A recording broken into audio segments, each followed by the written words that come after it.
This is a cabinet maker's scraper used by furniture makers to flex and create very smooth surfaces to tabletops and such.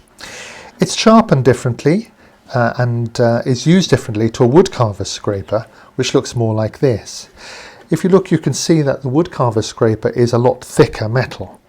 We don't use it in a flexible way. And the ends are sharpened differently, and I profile them in whatever shape I want. For example, slightly curved or square across, rounded of an end. There's a different sort of curve at the end here, or even a shape like this, which is an offset curve. So I'm going to show you how to make these scrapers from very readily available pieces of metal, how to sharpen them and how to use them. This is the metal we're going to make the scrapers out of. It's a hacksaw blade, a heavy duty hacksaw blade. In other words, it's used for cutting metal. This one is high speed steel, meaning it's particularly hard. And you see it's got teeth down one end, which we'll have to remove. And we can cut a little bit off this for our scraper. You can get them from most woodworking engineering tools suppliers, hardware stores, that sort of place, for a couple of quid. So very cheap and readily available. The first thing I'm going to do is cut off a length of this blade here. Because it's so hard, this metal, you can't just saw through with another metal blade, so we have to use something like this grinding wheel. And I'm going to use a corner here to score across the metal, and then I'll be able to snap it. So resting on the tool rest,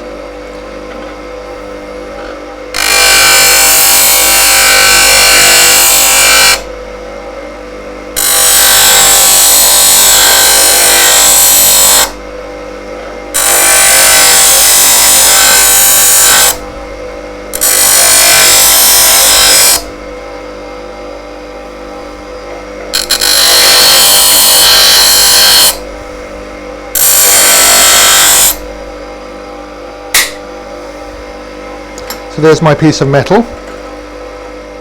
Next, I'm going to take the teeth off and I'm going to square the ends, and I have a little pot of water here to keep the blade cool. So again, resting on the tool rest.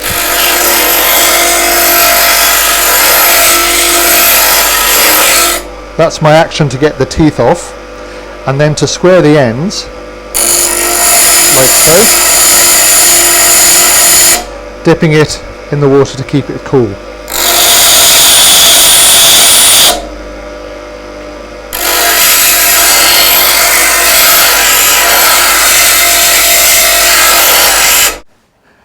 Here's the edge cleaned off. You can see some of the marks of the teeth are still there, but the reason for taking them off obviously is to stop them cutting you, so as long as that's nice and tactile and smooth, that's okay.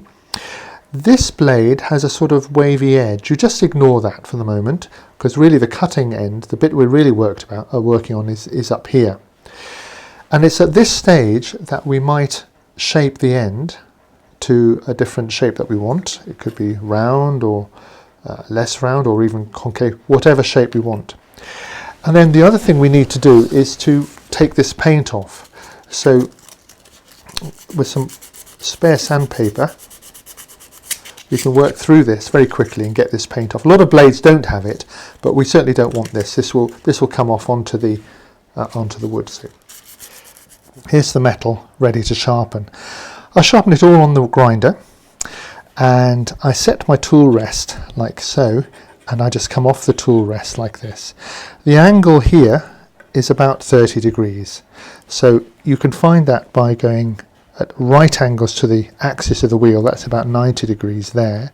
Come down, that's about 45, and a bit more, call it 30. So it's something like that. Might vary a bit depending on how hard your wood is.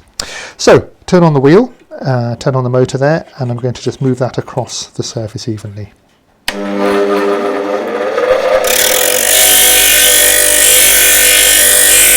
I'm going to check for warmth. This is a thin blade. I don't want to overheat it. So I'm going to dip it in this little jar of water to keep it cool and just work my way down. And we can see I'm starting to get the bevel here. And I'm going to work all the way down until this edge disappears.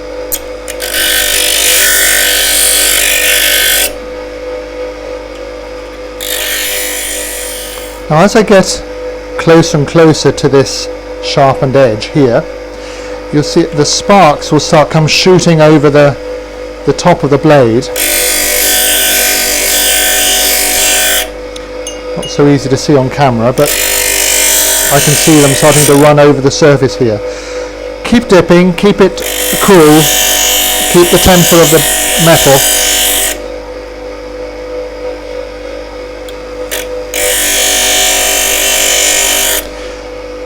Okay, so now I can't see the edge here at all. What's going to happen is you're going to start producing a little bit of a burr, a little bit of a wire edge falling over. I feel for that, and when I can feel this wire edge, I take a bench stone or a sharpening stone or something, and I just take that off by rubbing this flat. So what we've got here is a hollow ground bevel from the wheel and a very sharp back edge, completely flat face here. So between the two you end up with this very nice sharp edge, and it's the edge that's going to do the cutting, not any sort of burr like in a cabinet scraper. Here's our scraper ready to test. It's got a very flat face from the bench stone, nice and polished now, and the other side has this concave bevel from the grinding wheel that produces a very sharp edge. So now we can go and test this out and see how it works. The scraper will take off only a thin shaving, so you do want to get the surface fairly smooth with rasp, spoke shave, whatever. And then the way I use it is to drag it or push it at an angle like this with the bevel towards me. I use two thumbs like so, and I push like this, and you can see that it produces a nice shaving. That's very important. We're talking a shaving, we're not talking sanding. So it's actually cutting the surface of the wood, and you can see that lovely finish we're getting. And this scraper, straight off the grinding wheel like this, it's a lovely surface. You can pull it like so, if you have to. And again, you can see the shaving. So even if you're going to sand, it's really worth running over a carving with the scraper first, because that removes wood in such a pleasant way and without any dust.